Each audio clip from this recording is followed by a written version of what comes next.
What if opening a tomb was not an act of discovery, but a sentence of death? What if the ancient Egyptians left behind not just treasures, but warnings? And what if the curse is still alive for more than a century? Explorers, archaeologists, and scientists have whispered about a terrifying legend. The curse of the Pharaohs, a curse said to strike anyone who disturbs the dead kings of Egypt. Coincidence or something far darker? Stay with us, because what you're about to hear has terrified the world for over 3,000 years. Welcome to Echoes of History Plus, where the past never dead, it only to be discovered. November 4th, 1922. The Valley of the Kings is silent, baking under a merciless sun. For 6 years, British archaeologist Howard Carter has been digging in these sands with nothing to show for it. His financier, Lord Carnarvon, is on the verge of cutting the funds. This was their last chance. Suddenly, a water boy stumbles upon a stone step hidden beneath the debris of ancient workmen's huts. By the next day, a staircase is revealed, leading to a sealed door bearing the royal seal of the Jackal and the 9 captives. When Carter finally made a tiny hole in the second door, the hot air escaping from the tomb caused his candle to flicker. Behind that door lay the greatest treasure in human history, the intact tomb of the boy king, Tutankhamun. But it wasn't just gold that was waiting in the darkness. Legend says that near the entrance, an inscription was found that read, "Death shall come on, swift wings to him who disturbs the peace of the king." The curse didn't wait long to strike. It began with a cobra, the symbol of the pharaohs. On the very day the tomb was opened, Howard, Carter's pet canary, was swallowed whole by a cobra that had crawled into its cage. The Egyptian workmen trembled. It was an omen. Then came the first human sacrifice. 5 months later, Lord Carnarvon, the man who funded the expedition, died in Cairo from an infected mosquito bite that led to pneumonia. At the exact moment of his death, it is said that every light in the city of Cairo went out simultaneously. Back in England, thousands of miles away, Carnarvon's dog, Susie, let out a howl and dropped dead. The world began to wonder, had the Pharaoh finally awakened? The death of Lord Carnarvon was just the beginning. A wave of mysterious death soon followed those who had entered the tomb or been associated with the find. George J. Gould, a wealthy American railroad executive, visited the tomb in 1923. He developed a fever the next day and died shortly after. Prince Ali Kamel Fahmy, Bey of Egypt, was shot by his wife shortly after being photographed in the tomb. Sir Archibald Douglas Reed, the radiologist who x-rayed Tutankhamun's mummy, died from a mysterious illness just months later.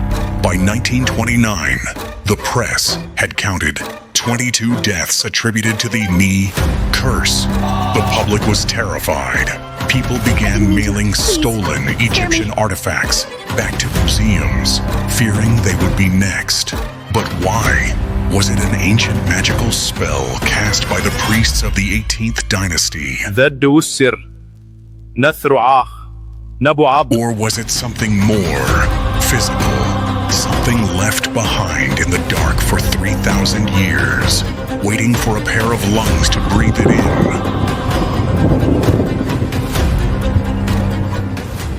Let's step away from the magic and look at the science. When a tomb is sealed for 3 millennia, it becomes a literal time capsule of biology. Modern scientists have a theory that doesn't involve ghosts, but something much more lethal. Aspergillus flavus, This is a toxic fungus known to survive in extreme conditions for centuries. When Carter opened the tomb, clouds of dust and spores filled the air. For someone like Lord Carnarvon, who already had a compromised immune system, these spores could cause a deadly allergic reaction or cave disease. But there's more. Ancient Egyptian walls were often coated with bat guano and decaying organic matter, which harbor bacteria that can cause respiratory failure. Some even suggest that the pharaohs used radioactive rocks in their tombs. Imagine, the curse might just be 3,000-year-old biological warfare. But if it was just bacteria, why did the lights in Cairo go out? Why did the dog die in England? Science can explain the lungs, but it struggles to explain the timing.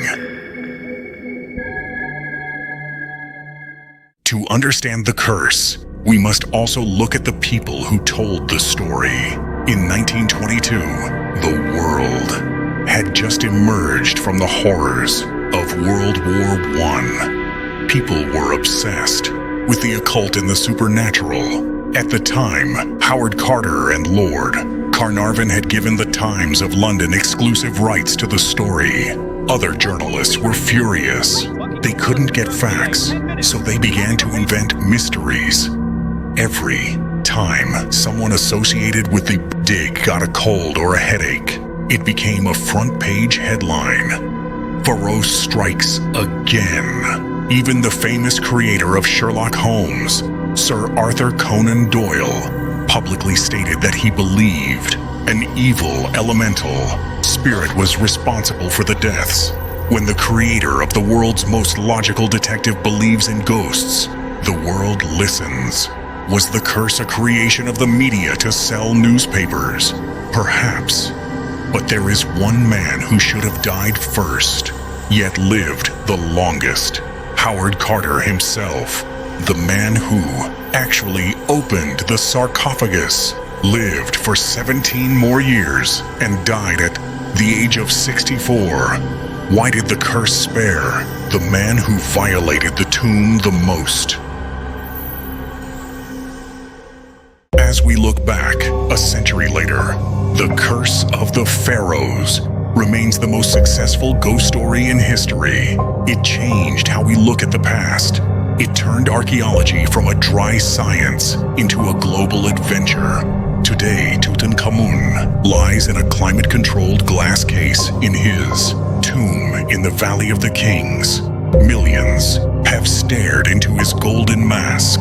No more swift wings of death have been reported in decades. But maybe the curse wasn't about killing people. Maybe the true curse was to ensure that the pharaoh's name would never be forgotten. In ancient Egypt, you only truly died if your name was no longer spoken. By cursing the world, Tutankhamun achieved something no other king could: eternal life in our imaginations.